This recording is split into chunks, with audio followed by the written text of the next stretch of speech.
बड़ी जानकारी यहाँ पर आ रही है, वो आपको बता दें। कैबिनेट मंत्री अनिल विज का दावा, जी हाँ देखिए, इस दावों की लिस्ट में एक और दावा यहाँ पर जुड़ गया है। दिग्विजय के बाद विज ने दावा किया है कि जीत जो है हमारी कैंडिडेट की सुनिश्चित है, दोनों सीटों पर हमारी जीत होगी। तो इस दावों की फेयर लिस्ट में एक और दावा यहां पर आ चुका है, दोनों कैंडिडेट की जीत के। कैबिनेट मंत्री अनिल विज का यह दावा बहुत कुछ बयां कर रहा है। शशि रंजन जी, दावों की फेयर लिस्ट देखिए, अभी शाम होते होते बहुत बढ़ती जाएगी, लेकिन तस्वीर तो 5 बजे यहां पर साफ होगी। लेकिन सवाल यहां पर ये, बलराज कुंडू का जिक्र आप कर चुके हैं।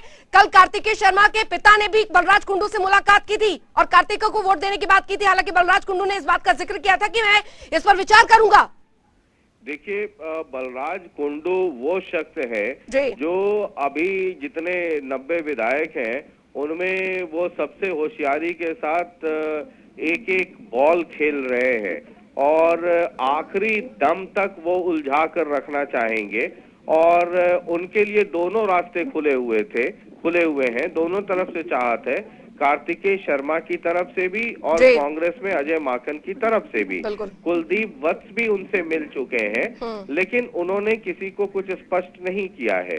हालांकि महम की जो पॉलिटिक्स है, ये बलराज कुंडू का वोट किधर जाएगा ये तय करेगा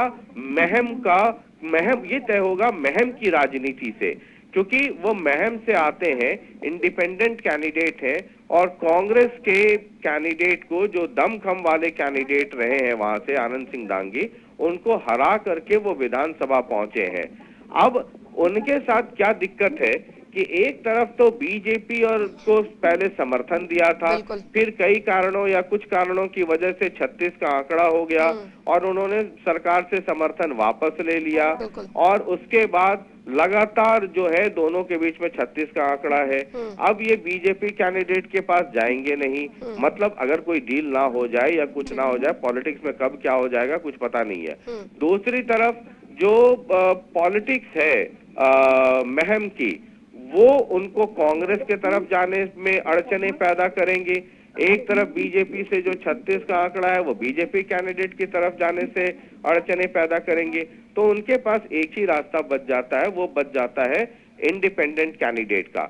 हालांकि उस इंडिपेंडेंट कैंडिडेट को जिताने के लिए जो सत्ताधारी पार्टी बीजेपी है उसने कमर कस लिया है। और ये अनिल विज कुछ बोल रहे हैं कि हम ऑडियो कर सकते हैं?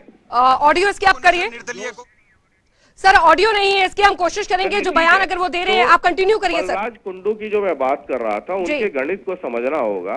तो बीजेपी सर सुना रहे हैं, शशि सर सुना रहे हैं, क्या कुछ कह रहे हैं अनिल विज? कोई किसी प्रकार का सहारा नहीं लिया, मैं तो घर से आ रहा हूँ। मीटिंग थी, मीटिंग में मैं भी गया था, मुझे तो किसी को नहीं रोका, मेरे ख्याल किसी को नहीं रोका जा रहा। नहीं, विधायक तो बस में आए आपकी पार्टी के, 2 बसों में आए सर, यहाँ तक किसी को रोका नहीं गया। काफी लोग दूर दूर रहते हैं, इसलिए हो सकता है कि क्या हुए हो, ऐसा कोई पाबंदी नहीं लगा। कितने आश्वस्त है सर जीत के प्रति? पूरी तरह जोश है भाई। आप लोगों ने सर निर्दलीय को समर्थन दिया हुआ है सर, निर्दलीय जीतेंगे? कैंडिडेट का क्या रहेगा? इंडिपेंडेंट हम समर्थन कर रहे हैं निर्दलीय को और दोनों जीतेंगे। शशि जी, अनिल विज को आप सुन रहे होंगे, बॉडी लैंग्वेज, चेहरे पे चमक, चेहरे पर स्माइल, बहुत कुछ बयां कर रही है। अनिल विज के चेहरे को समझ पाना कई बार बहुत मुश्किल होता है अंजलि। कई बार मैं मजाक में अनिल विज साहब को भी कहता हूँ कि उनकी दाढ़ी और मूछें इतनी बड़ी हुई है कि वो मुस्कुरा रहे हैं या सामान्य स्थिति में वो पता नहीं चल पाता है। गुस्से में तो उनकी आंखें बयां कर देती हैं कहानी, लेकिन दाढ़ी के नीचे बहुत कुछ छुपा रह जाता है। बहरहाल ये चुनाव का वक्त है और रणभूमि में जितने रणबांकुरे हैं सबके सब अपनी जीत का दावा करेंगे, ये उसका ही एक हिस्सा है। लेकिन बलराज कुंडू, क्योंकि एक एक वोट इसमें बहुत कीमती हो गया है और एक एक वोट पूरी समीकरण को बदल सकता है, इसलिए बलराज कुंडू को भी समझना बहुत जरूरी है। जैसा मैं जिक्र कर रहा था कि बलराज कुंडू उस चौराहे पे खड़े हैं जहां से हर तरफ जो रास्ता है वो उनके लिए कुआं, खाई, ये वाली स्थिति है।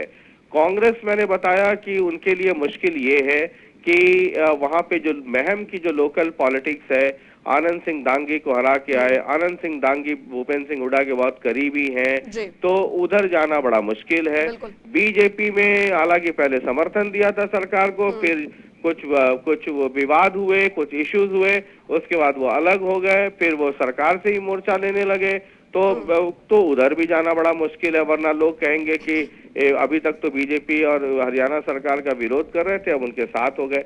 अब एक इंडिपेंडेंट कैंडिडेट है, एक ऐसा रास्ता, हालांकि वो भी बीजेपी समर्थन है उनको, जो बीजेपी के 9 एक्स्ट्रा वोट है वो कार्तिकेय शर्मा को मिल रहे हैं, तो है तो समर्थन। लेकिन जब आप कहते हैं तो आपके लिए कहने का हो जाता है कि ना मैं बीजेपी की तरफ जा रहा हूँ, ना मैं कांग्रेस की तरफ जा रहा हूँ, मैं तो इंडिपेंडेंट को दे रहा हूँ। लेकिन जो प्ली लेंगे, मैं आपको अभी बताता हूँ, जितना मैं समझता हूँ बलराज कुंडू को और महम की पॉलिटिक्स को, जो बलराज कुंडू प्ली लेंगे, और उन्होंने कहा था कि 11 बजे बता देंगे, तो अब तो 10 मिनट रह गया है, उम्मीद करना चाहिए कि उनका कोई स्टेटमेंट आ जाएगा। लेकिन बलराज कुंडू क्या है, जो प्ली लेंगे वो ये प्ली लेंगे कि महम का विकास, महम के डेवलपमेंट, महम का डेवलपमेंट ये इशू है, और इस इशू को आधार बना करके वो वोट देंगे। अब महम का डेवलपमेंट, महम का विकास, अभी तो 2-2.5 साल रहना है सरकार को, वो कौन करवा सकता है ये सब लोग समझते हैं। लेकिन पता नहीं पॉलिटिक्स में कब क्या हो जाए, क्योंकि मिलने मिलाने का दौर और मोतीचूर के लड्डू ये खूब बंट रहे हैं, तो अब क्या होगा पता नहीं। लेकिन 10 मिनट रह गया, इंतजार करना चाहिए। अब बलराज कुंडू अगर वो जाते हैं मान लीजिए कार्तिकेय शर्मा के साथ, तो फिर वो आंकड़ा, और कुलदीप बिश्नोई की अंतरात्मा की आवाज ने क्या कहा है, अभी तो जो कार्तिकेय शर्मा है वो 27 वोट पर खड़े हैं, और क्या क्रॉस वोटिंग होती है उधर कांग्रेस के पास 31 वोट है, अगर सब के सब इंटैक्ट रह जाते हैं तब तो 27 और 31 का फासला रहेगा। कांग्रेस के कई लोग कह रहे हैं कि हमारा आंकड़ा 31 से ज्यादा होगा, तो फिर क्रॉस वोटिंग फिर मतलब इस तरफ हो जाएगा। जेजेपी में 2-3 लोगों के बारे में कहा जा रहा था, लेकिन जो लोकल गणित है या कास्ट का गणित है, उस मुताबिक मुझे लगता नहीं है कि जिन 2 लोगों के बारे में राजनीतिक हलकों में बहुत चर्चा है, एक की पुत्रवधू जो है वो चुनाव लड़ रही है निकाय का, एक का जातीय समीकरण में मामला फिट होता है, तो मुझे लगता है कि वो जो 2 वोट जिनकी चर्चा हो रही है, मैं नाम नहीं लेना चाहूंगा, तो वो शायद कार्तिकेय शर्मा की तरफ, यानी कि जेजेपी ने जो ऑफिशियली कहा है कि हम सपोर्ट कर रहे हैं कार्तिकेय शर्मा को, वो उधर जाए।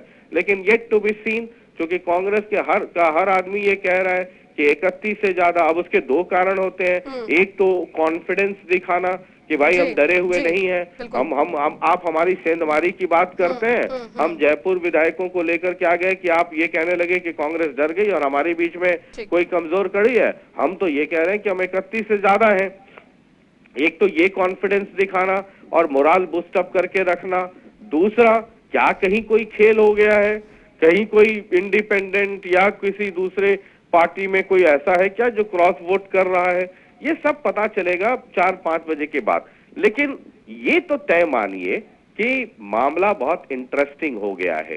बलराज कुंडू 10 मिनट के बाद पता चल जाएगा, तो 28 का आंकड़ा तो हो ही जाएगा। आप क्रॉस वोटिंग को अगर साइड में भी रख दें, अगर उसकी चर्चा ना भी करें कि ना इधर क्रॉस वोटिंग ना उधर क्रॉस वोटिंग, सबने गंगा माँ और गीता की कसम खा ली है कि जो जहां है वहीं रहेगा, तो फिर ये आंकड़ा बलराज कुंडू को माइनस कर दें तो 27 होता है, अगर उधर जाते हैं तो 32 हो जाएगा, तो और नहीं तो फिर ये 28 और 31 होगा। अगर कुलदीप बिश्नोई ने कांग्रेस को वोट दिया, जो कुलदीप वत्स बता रहे हैं, हालांकि दिग्विजय चौटाला कह रहे हैं कुलदीप का वोट हमारा है। उसी बीच में ये भी खबर है कि कुलदीप बिश्नोई की मुलाकात राहुल गांधी से हो रही है, ये भी खबर है कि वो चंडीगढ़ से दिल्ली के लिए निकल गए हैं।